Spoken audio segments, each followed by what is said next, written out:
Hello, everyone. All right, welcome back to grade 12 University Physics with Mr. Stone.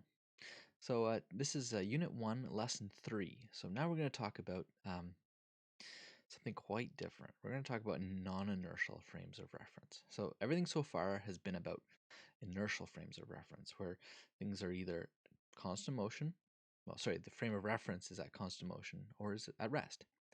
So what's going to happen though now if instead that frame of reference is accelerating in some way? What does that change? So just to review here. So we said that really important idea about Newton's laws is that all frames of reference that are at rest or moving at a constant velocity are fundamentally indistinguishable.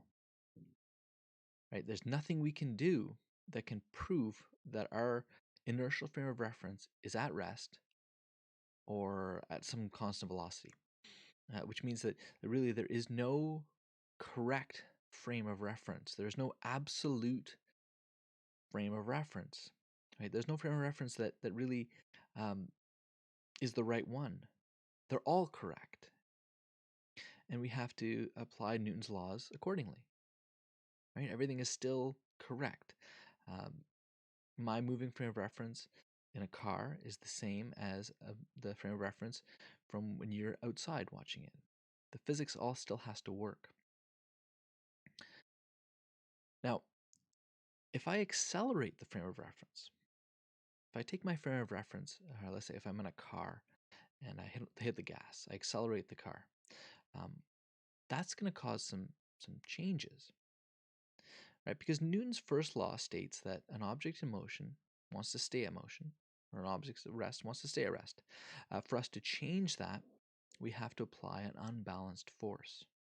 So if I'm inside a car and I change the direction of the car or increase the speed or decrease the speed, the observer that has mass, that has inertia, will want to maintain that constant speed. So from that frame of reference, we will appear to be under the influence of an unbalanced force, causing an acceleration in the opposite direction of acceleration of the frame of reference. That's a lot of words. Let's do an example to clear this up. Okay, so I'm in a car. All right, now the car is going around a bend. Okay, so the car is turning to the right. Sorry about that. The car is turning to the right. So what's that going to mean for the person inside? Right, for us to turn, right? For us to turn, we have to do some acceleration to the car, right? I have to apply a force to the car. So the car, this force we're calling centripetal acceleration. Anytime we go around in a circle, that inward acceleration that changes the direction of the object to make it go around in a circle, we call centripetal acceleration. All right, and it's always facing inwards, and it's changing the direction of the car. We don't have to change the direction, the magnitude of the velocity of the car. Even if we just change the direction, we are changing the vector. Right, so that's an acceleration. Just keep that in mind. For example, if I was here, I would have had a velocity like this. But then once I'm over and at this part of the curve, I have a new velocity. So even though the magnitudes, the length of these vectors is the same, even if I didn't draw them the same, the direction has changed, and that's an acceleration in itself. An acceleration can just change the direction. And that's what centripetal acceleration does, or a centripetal force does in this case. It doesn't change my velocity. Sorry, it doesn't change my speed. It doesn't change the magnitude of my velocity, but it just changes the direction. Okay, so we're accelerating inwards. We're being forced upon inward. So I take my car, I'm in my car. So from the outside, we're looking down on this car. We see it moving inwards. What about from the frame of reference inside the car? You're inside that car. Your car frame, if you're with the car, that's your rest frame. The rest frame is the interior of the car. what are you going to experience? So because of Newton's first law again, that you will want to keep going straight, right? You will want to keep going, right? We're at that point on this curve here. You'll want to be going in the same constant velocity.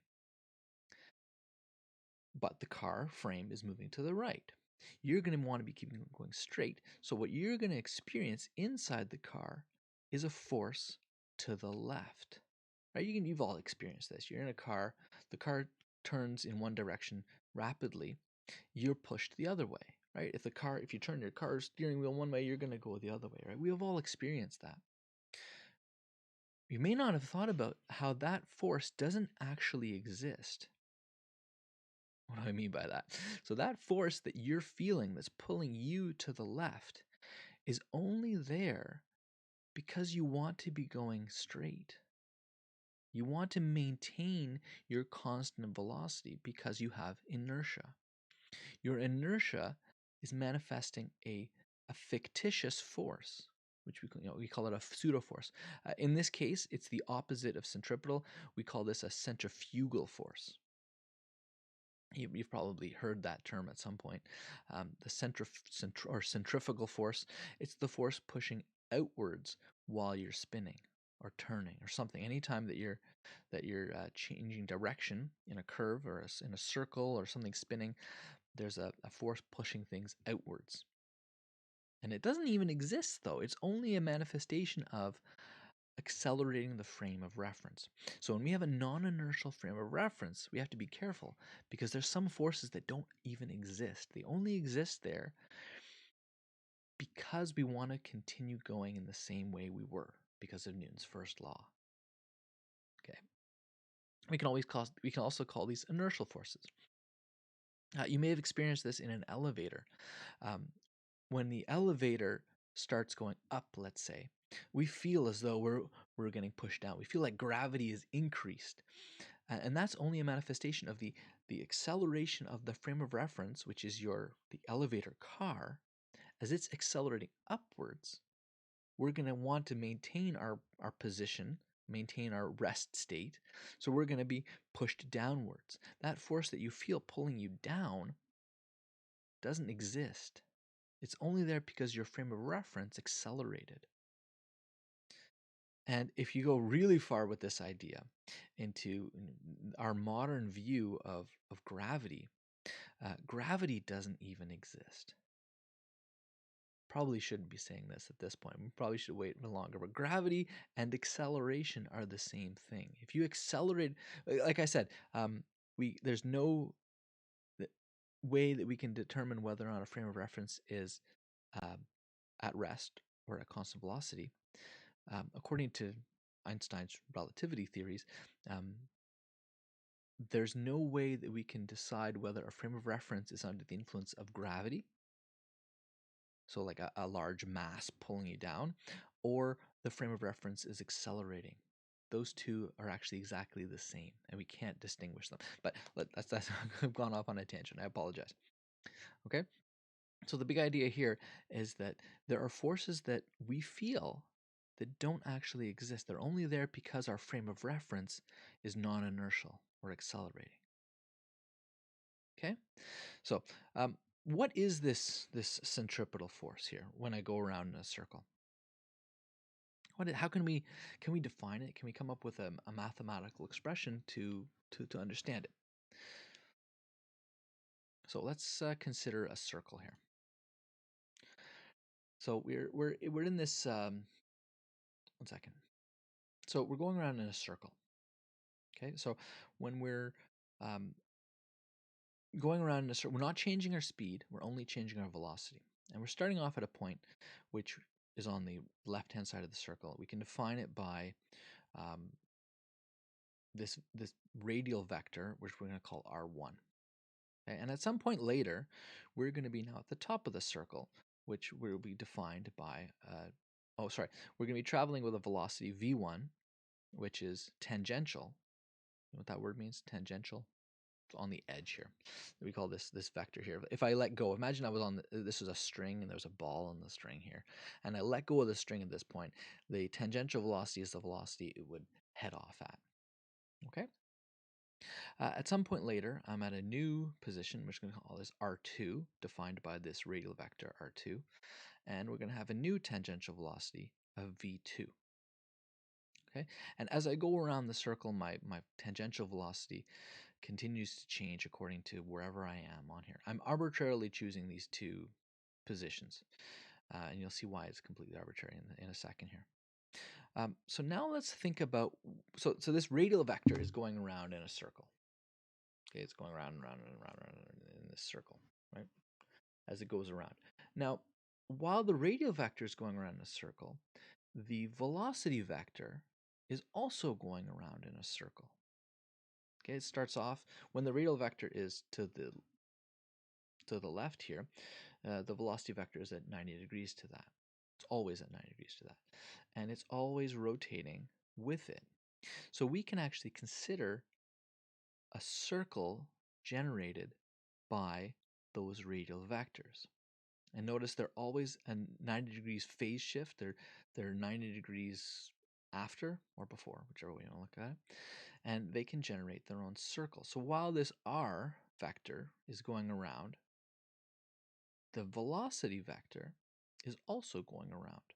It's just rotated by 90 degrees, pi over 2, however you want to imagine it. And for us to rotate this velocity vector, for us to change our velocity vector, we have to accelerate it. Right? A changing velocity vector implies an acceleration. So we can then define two new vectors of acceleration. And this is what we're looking for. What is this acceleration? So while we're spinning around in the circle, keeping in mind that my radius isn't changing and my velocity isn't changing. Sorry, my magnitude of my radius isn't changing and the magnitude of my velocity isn't changing. The vectors are rotating, they're spinning around, but we're not we're going around in a circle in both of these. Okay? So the magnitudes don't change. So there has to be an acceleration. What is that acceleration? So let's think about this now geometrically. Think about this as a circle. So if I'm going, like, what is my speed here? I know the simple, grade 11 physics, that speed is distance divided by time. Okay, so if I rearrange this, I can get that time is distance divided by velocity. So the time it takes me is always going to be how far I've gone divided by how fast I'm going. Now I've gone from R1 to R2, which is a quarter of the way around the circle. So that's going to be defined as a quarter times the circumference of the circle. And if you recall, the circumference of the circle is 2 pi times the radius. And the radius of this circle, I'm just going to call r. I defined it over here as r. This r is the magnitude of r1 and r2. And the speed is just v, which is the magnitude of v1 and v2. So the time it takes is a quarter times 2 pi r divided by v for my radial circle. I can do the exact same thing with my velocity circle, and I know that acceleration is velocity divided by time.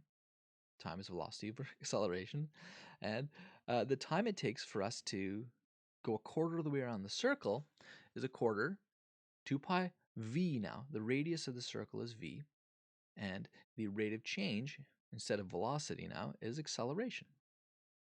So I have these two expressions for time, and because these two vectors are spinning around at the same rate, they're just out of phase a little bit. They're spinning around and around and around at the same rate.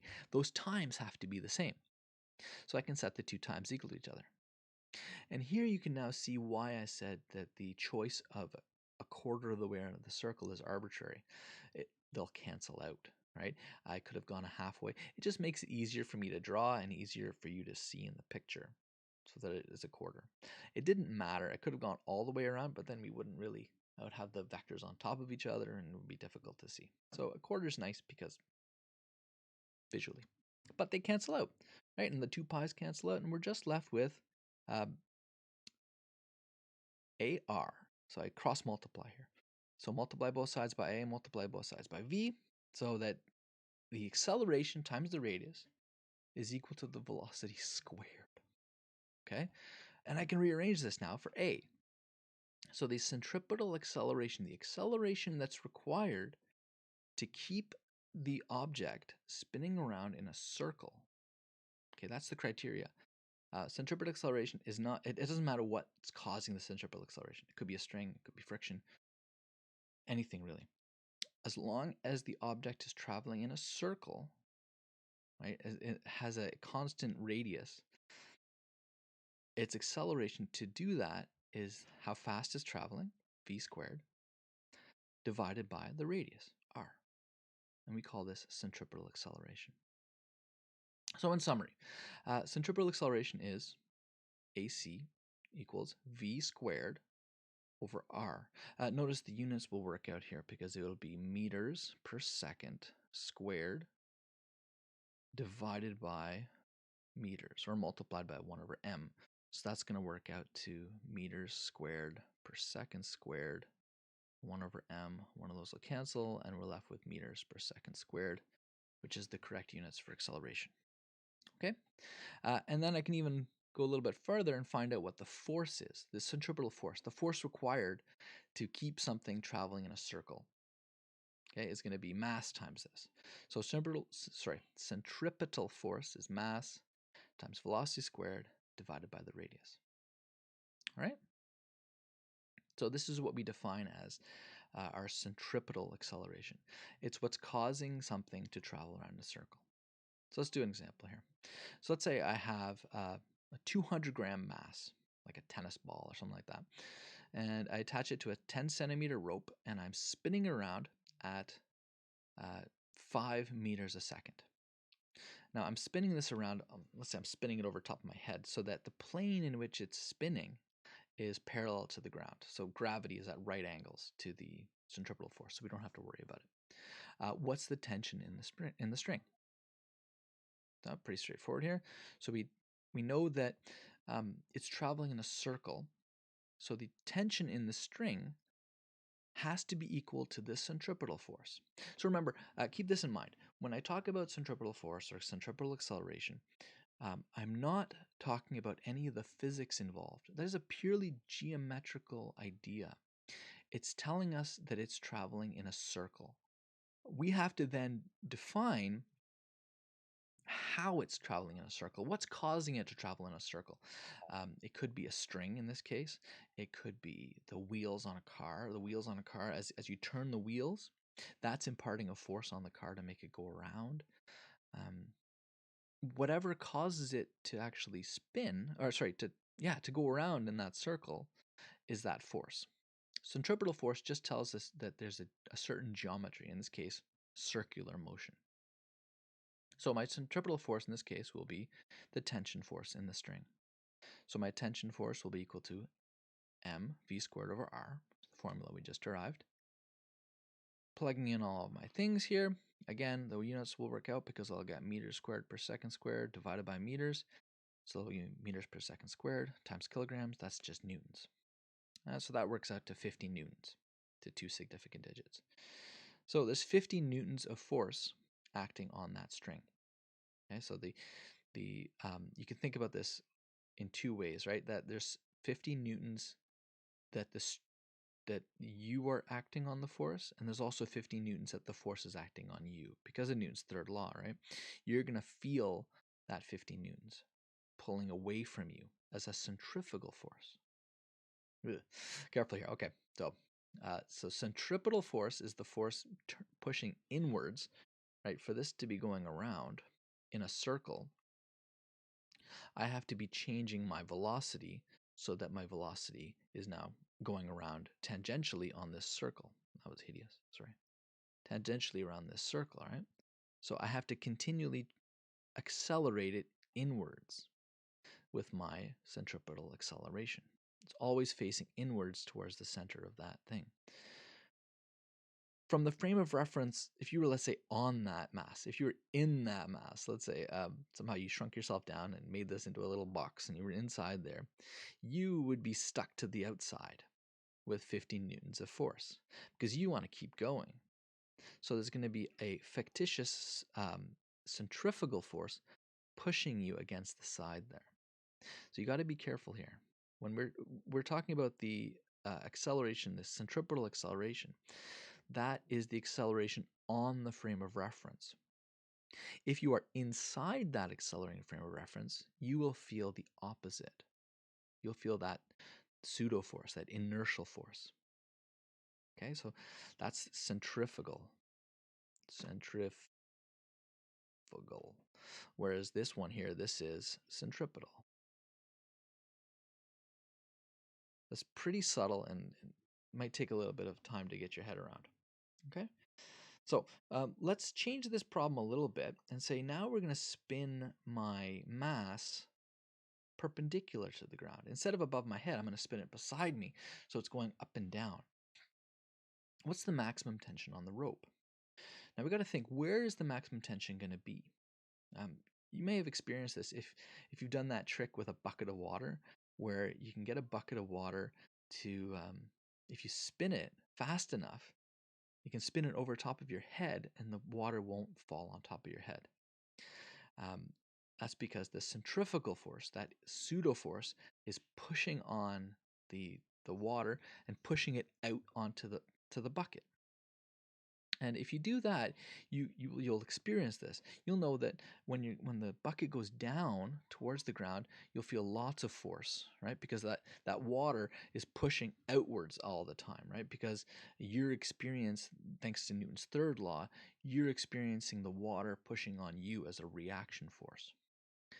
So the tension is largest at the bottom, actually, because we're going to be adding gravity to it. We're pulling down.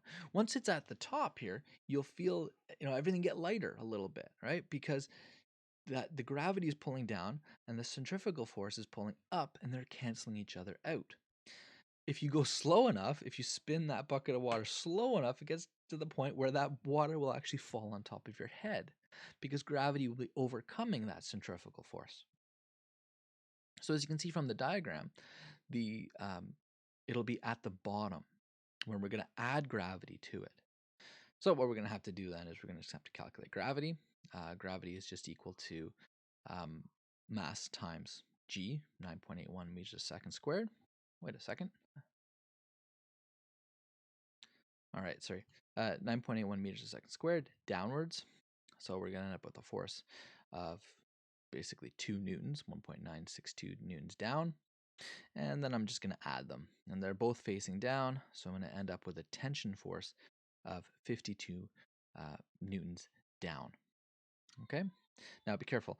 There's also going to be a force up. The centripetal force is pulling up. And, really that tension you can either say up or down because there's a action force and a reaction force happening. Right? Because it's staying in the same spot radially. Right? Its radius isn't changing. So for it to have a tension force down like this, there's going to have to be a force of the mass on the string or on you up to cancel out. Okay, right? There's a sort of like a normal force. Right? That tension is like a normal force. So there's a centripetal down. So really I should actually say up there. But oh well, it doesn't really matter. So it's 52 newtons. All right, let's try another one. This is might get a bit mathematically complicated here. But if you have a curve on a highway, right, if you're driving along on a highway and you turn, right, the highway turns. This can actually impart, excuse me, quite a significant friction on the car. Sorry, on the tires, right? You have to use quite a lot of friction to keep the car on the road. If that friction isn't there, let's say it's a snowy day, somehow the car can actually go off the road because there isn't enough friction. How much friction is there? So we have a car, let's say 2,000 kilograms, just average size car. We're traveling at 100 kilometers an hour. I'm going around a bend, and it has a radius of 45 meters. So think about what that means is that if I somehow turned that bend into a circle, it doesn't have to be. It's just our bend, let's say, it's like this. Like that. if I then extended it into a circle, my radius would then be 45 meters. Right? How much friction is felt? So again, this is going to be, it's in kilometers an hour. Hopefully you guys know the trick. If you don't, just memorize. If I ever have to go from meters a second to kilometers an hour, or vice versa, the magic number is 3.6. Okay? So if we want to go, in this case, from kilometers per hour to meters per second, we divide by 3.6, because 1 meter a second is 3.6 kilometers an hour. That 3.6 comes from 60 times 60 divided by 1,000. Okay? So that's the little trick there for converting kilometers per hour and meters a second. So we can then, from there, that converts to 27.8 meters a second. Now, the force of friction is going to make it go around in a circle. So therefore, force of friction is a centripetal force. Right? The force of friction is the sort of the physics behind it, and the fact that it goes around a circle means it's a centripetal force. So we can say that the force of friction is equal to Fc. And we know that Fc is equal to mass times the speed squared divided by r. Plugging in everything, we end up with 34,000 newtons. Wow, that's a lot of force. Well, mostly because it's, 2 metric tons of car. So that's a lot of forces required to turn it around a corner. Like in a race car, think about that, even when it's traveling, let's say 300 kilometers an hour, and the corner is even tighter. There's a huge amount of force required on the tires. And if the tires can't do it, the car will end up heading off the road.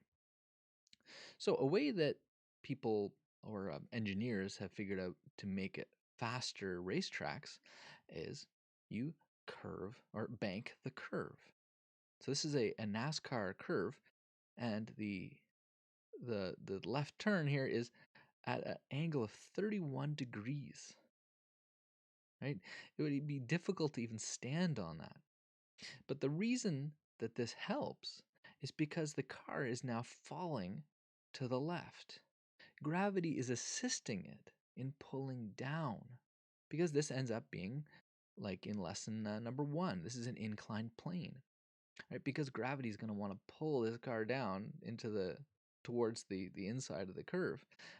That's going to be pulling in the same direction. There's going to be a centripetal force acting on this as a component of that parallel force.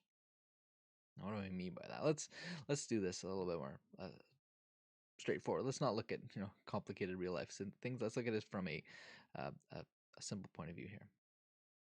So to minimize this friction, engineers bank the curve so that gravity helps add to the centripetal force, and thus reducing the force of friction required. Right? Because if we can get a sort of an assist on it, pulling it in one of the directions, we don't need as much friction, so we can go faster around the curve. So the problem I set here is, if we assume that there's no friction, what speed v can a car of mass m travel around a curve of radius r safely if the curve is banked at an angle of theta?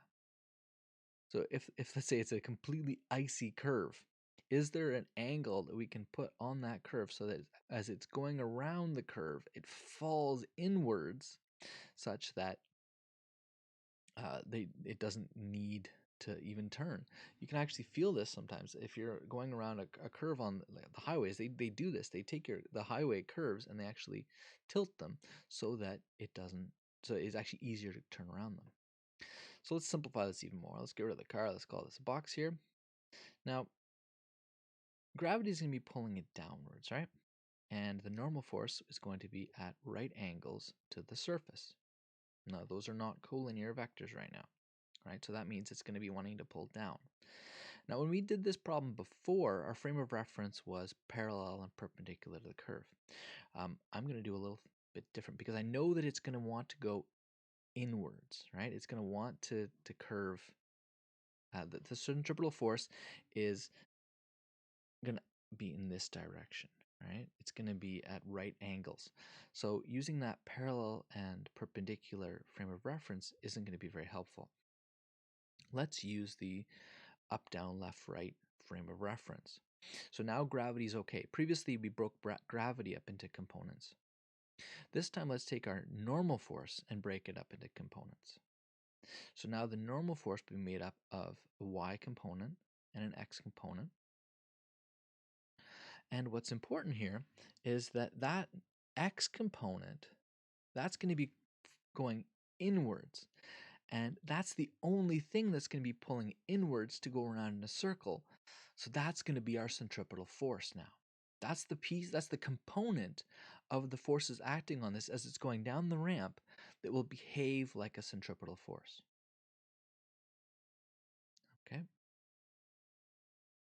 So, given that the angle between Fn and Fny is theta due to similar triangles, we can come up with an expression here for the magnitude of the x component of the normal force.